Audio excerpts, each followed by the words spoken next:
पश्चिम Asia में नया war zone active हो गया है।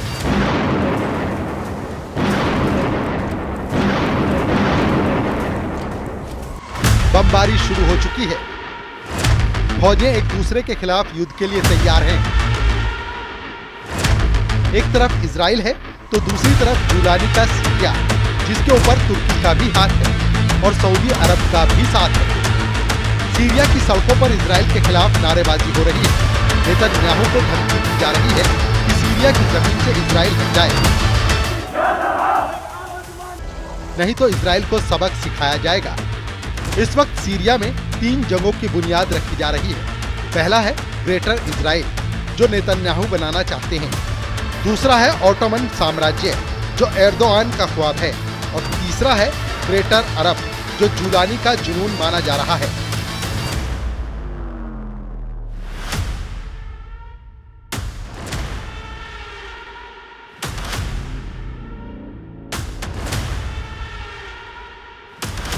अड़तालीस घंटे के अंदर सीरिया में ऐसे युद्ध की नींव रख दी गई है, जिसमें 2-3 देश नहीं, बल्कि तुर्की से तेल अवीव और तेहरान से रियाद, यानी सऊदी अरब और पूरा अरब वर्ल्ड या तो जलेगा या तो जला देगा। 48 घंटे के अंदर क्या क्या हुआ, इसे बहुत गौर से समझिएगा, क्योंकि युद्ध में गाजा और लेबनान के धमाके छोटे पड़ जाएंगे।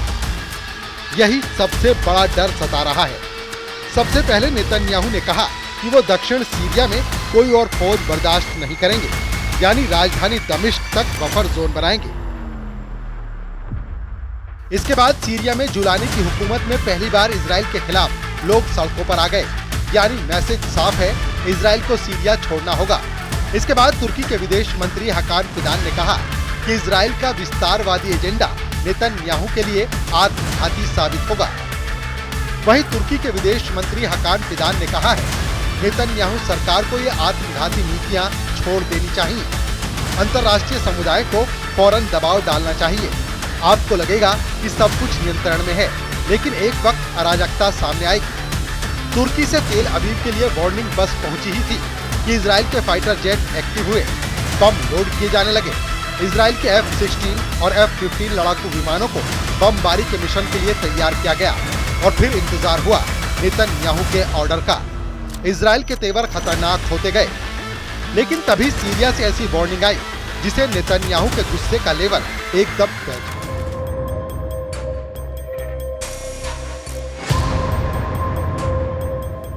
जिसने नेतन्याहू के गुस्से का लेवल एकदम से बढ़ा दिया। नेतन्याहू बहुत गुस्से में हैं। राजधानी दमिश्क में जब नेशनल डायलॉग समिट हो रही थी और हैया तहरीर अल शाम यानी HTS का बॉस अबू मोहम्मद अल जुलानी सामने सूट बूट में बैठा था, तब नेतन्याहू को आंख दिखाने वाली धमकी सामने उस मंच से दी गई जिस पर पूरी दुनिया की नजर थी।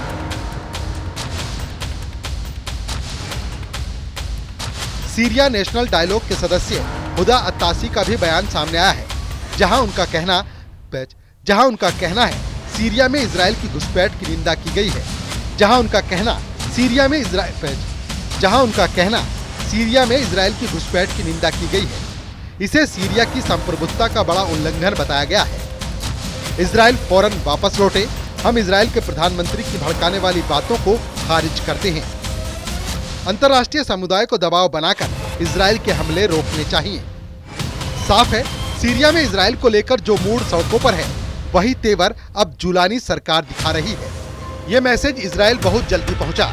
इजराइल के एयरबेस पर जो लड़ाकू विमान बमबारी के लिए तैयार किए जा रहे थे, उनको नेतन्याहू की तरफ से फौरन ऑर्डर जारी कर दिया गया। इस बहुत ही खतरनाक मिशन के बाद पूरे अरब वर्ल्ड से लेकर अमेरिका तक खबरें छपने लगी। खबर ये कि इजराइल ने दक्षिण सीरिया में कई मिलिट्री बेस और कमांडर सेंटर को टारगेट बनाया है। खबर ये कि राजधानी दमिश्क से 20 किलोमीटर दूर किस्वा शहर में बमबारी की गई है। खबर ये कि इजराइल बता रहा है कि अगर HTS और उसके लीडर जुलानी ने दक्षिण सीरिया में कदम रखा तो इजराइल बर्दाश्त नहीं करेगा। UN महासचिव के प्रवक्ता का कहना है कि हमें इजराइल द्वारा सीरिया की संप्रभुता और क्षेत्रीय अखंडता के लगातार उल्लंघन और 1974 के समझौते को तोड़ने पर फिक्र है। अंतर्राष्ट्रीय कानून का सम्मान किया जाना चाहिए। सीरिया में जुलानी की एंट्री के बाद से नेतन्याहू बहुत ज्यादा जोश में हैं। लेकिन चाहे गोलान के पहाड़ हो या फिर शेख का पहाड़, इन दोनों जगहों पर इजराइल का पहुंचना और फिर पूरे दक्षिण सीरिया तक अपने मार्कावा टैंक दौड़ाने वाला इरादा नेतन्याहू का बड़ा प्लान बताया जा रहा है। ये ऐसा प्लान है जिसे लेकर तुर्की में खतरे की घंटी बज रही है।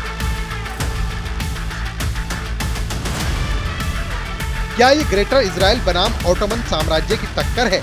क्या इजराइल और तुर्की अब एक दूसरे से सीरिया को लेकर बहुत बड़ा युद्ध करने की तैयारी में लगे हैं?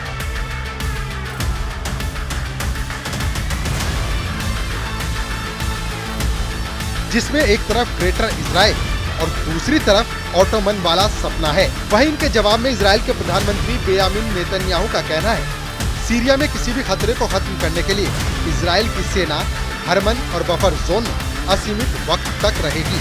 हम एचटीएस और सीरिया की सेना को दमिश्क के दक्षिण से आगे नहीं आने देंगे।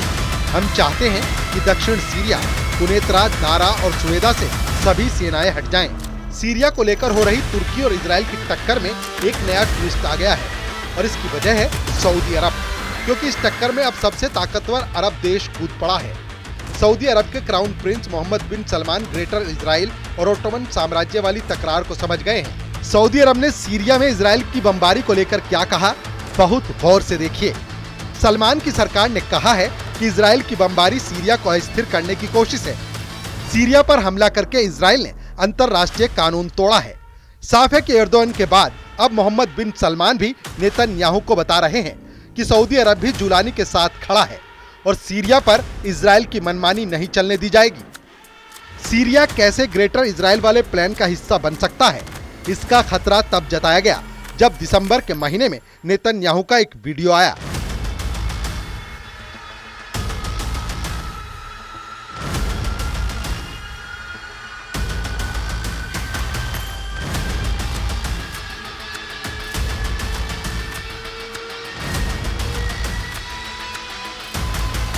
हेलीकॉप्टर से उतरने के बाद नेतन्याहू उस पहाड़ पर पहुंचते हैं जिसको कहा जाता है जबल अल शेख, यानी शेख का पहाड़। सीरिया की ऊंची चोटी को इजराइल माउंट हेरमोन कहता है। सीरिया में शेख का पहाड़ सीरिया और लेबनान के बीच में 150 किलोमीटर पर्वत श्रृंखला का हिस्सा है। इसका बड़ा हिस्सा सीरिया में है और इसकी सबसे ऊंची चोटी को ही शेख का पहाड़ कहा जाता है।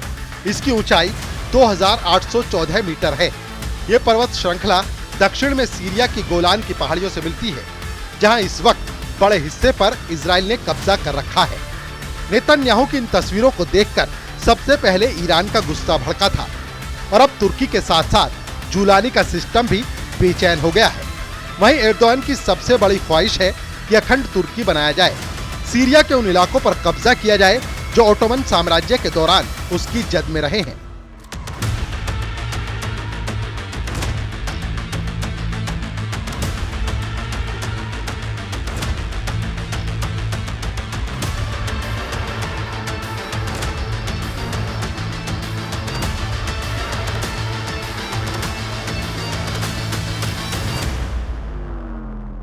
इसमें सीरिया के इदलिब, अलेप्पो, दमिश्क और रक्का जैसे शहर हैं, जिन पर एर्दोगन की नजरें गड़ी हुई हैं।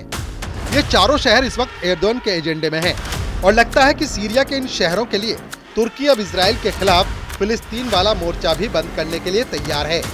हालांकि सबकी नजर सीरिया में बशर अल असद की सरकार को रोंदने वाले अबू जुलानी पर है। जुलानी पूरे अरब वर्ल्ड का दौरा कर रहा है। वो तुर्की जाकर एर्दोगन से भी मिल चुका है।